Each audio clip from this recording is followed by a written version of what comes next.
Oh, it's always so nice to see plants and gardens inspiring artists, and what a great collaboration there in terms of inspiration and actual performance of the arts. Wonderful stuff. Right now we're going to be talking about fruit trees. It's a great time to be doing that. One of our great friends, Jim Khamis, is joining us. He's an associate professor and extension horticulturalist.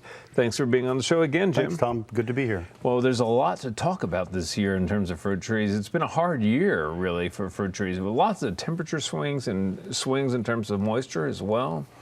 You know, how's that impacting everything? It's been a hard year. We had the warmest weather since 1906, the warmest last winter since 1906. So consequently, a lot of our fruit trees simply didn't get enough cold weather to satisfy their chilling requirements. So bloom was weak. In some cases, trees struggled to come out of dormancy. Light crop, it was a very stressful year. And then, like you mentioned, we had big swings in moisture as well, which is never good. We like to see good even rainfall, and the average years seem to be fewer and farther between. Yeah, well, that seems to be the new norm, right? Unfortunately. And, you know, I noticed this year that the Fredericksburg peaches were, you know, they were in the stores for like a week. That was it. It was a short crop. Some varieties did well, but yeah. Most of the fruit got sold on the side of the road. So what exactly impacts the fruit trees when you have, let's start with temperature swings, because this is something that we've seen a lot of this year. Yeah, I guess the biggest impact we saw this past year was on hardiness or cold hardiness of plants. Plants go into the winter, as temperatures get cooler, they gradually gain hardiness, and it's those sudden abrupt increases in temperature in midwinter that deacclimate plants and make them susceptible to injury the next cold snap that comes. So they don't complete the harden off process, in other words. Well, they lose it. They can become very hardy, but once temperatures get in the 70s or 80s, they quickly lose that hardiness and become susceptible to injury. Oh, that's interesting. That's interesting. And, you know, of course, we see evidence of that with weird bloom times in a lot of the fruit trees. We see it in strange bloom times, and a lot of times our freeze injury really isn't evident for a year or two after it's taken place, because as the tree tries to repair itself and tries to grow, that's when you see the cracks in the bark where trees were injured. Okay, and cracks in the bark mean potentially insect infestation? Well, there's certainly a place for insect and diseases to enter, but the crack in the bark means that tissue has been killed. Right. And as the rest of the tree grows, you start to see that dead tissue expose itself as the bark peels away. Okay. Now, what can be done to ameliorate the effects of these temperature swings? Well, really just good plantsmanship is the big thing. The biggest thing you can do to avoid cold injury is not overcrop a plant.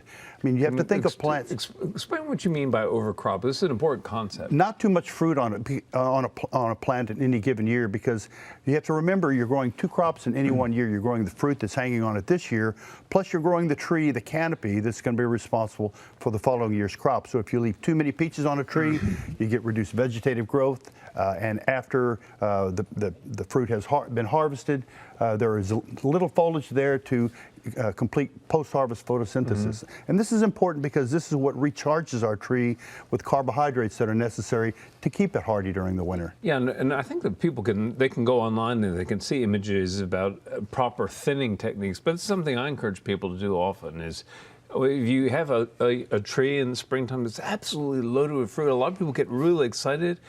And they hate to hear this, but I often tell them, remove 2/3 of it. At least. I mean, normally we figure like on a peach tree, you'll have 10,000 blooms on a mature peach tree, and you really only want 400 or 500 fruit. Some years you're challenged with knocking 90% of the fruit on the ground. Okay, well, let's talk about the moisture swings as well. Yeah, moisture swings are tough. I mean, we've been in a dry fall. Certainly this last winter, we had reasonable moisture going into the season. Then high rainfall events. When you have high rainfall, you exclude oxygen from the root zone, and especially when a plant has a full canopy, it can't take up water or oxygen or nutrients when the soil is saturated. So you're right, it's these big swings that are really difficult for plants to perform as they should. Yeah, and so I think with moisture, there is something you can do regarding the soil. You can help loosen the soil, and you can help loosen the soil. And if you're on challenging soil, very tight soil, you can put up raised beds or berms before you plant.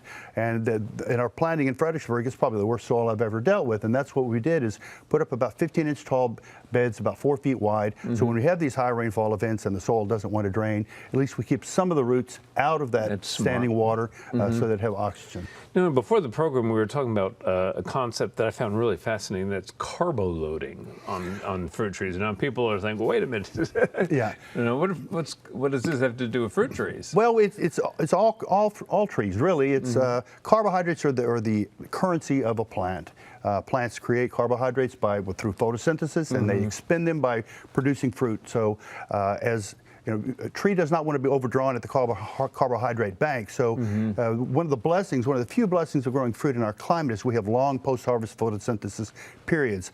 But that means that people need to take care of their trees and vines after the crops come off, keep that foliage on the trees and vines as late into the fall as possible, because it's that post-harvest photosynthesis that loads the plants with carbohydrates necessary for the following year's growth and for the cold hardiness for the coming winter. And talking about keeping the foliage on the plants, you actually use some nitrogen in the fall prior to the major feeding in the springtime, right? I am a proponent of application of small amounts of nitrogen sometime after Thanksgiving, before the first of the year, because it's cooler, plants aren't going to grow, but we have to remember that what's growing underneath the ground are the roots. In our climate, fall and winter is a key period for root growth, so when we apply nitrogen, at that point the plants are foraging for nitrogen that'll be used for the following year's growth.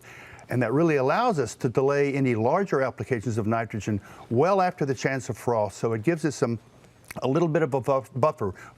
Plants have enough nitrogen to get off in the season, get a crop set, but not too much should we lose the crop and they turn very vegetative. Well, and speaking of keeping the soil healthy, keeping the plants fed, you use cover crops in your orchards. I do. I like to use annual ryegrass. Some people use wheat. Some people use oats.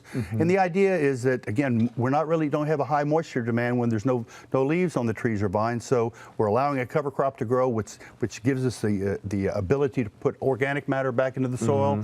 The cover crops allow for equipment mobility during the growing season. And we simply mow them and let the heat take them out as we get into the warmer parts of the spring. Right, and also the roots of the cover crops really provide a service as well. Absolutely. Talk about loosening the soil. That's really one of the big benefits, is creating channels that when those plants die, you have organic matter in roots. It's the best thing we can do to improve soil structure in our climate. I've gotten a lot of questions about fruit trees this past year, and like some people say, things like, my figs never ripen. Well, figs, in the Central Texas area, figs are challenging because, figs are truly a subtropical crop. And when we have temperatures into the teens and even upper 20s, we can freeze them to the ground. So many times we're trying to grow figs on current season's growth at the end of the season. Right. And at that point, varieties selection is extremely important. Some varieties will go ahead and set a crop and then just not really ripen them very well. Other varieties, they're very sensitive. If you're on sandy soil and you have nematodes, you'll drop fruit. If it's too much moisture, you'll drop fruit. Too little moisture, you'll drop fruit. So figs are sentimental. They're temperamental in our climate. They're easy to grow further south, but here they're tough. You like the brown turkey fig that I know. Brown turkey is probably the most dependable variety that we know of right now in the commercial trade. Okay, and real briefly, Jim, should people really worry if they see a lot of flower drops? What does that mean when a tree just kind of sheds its flowers?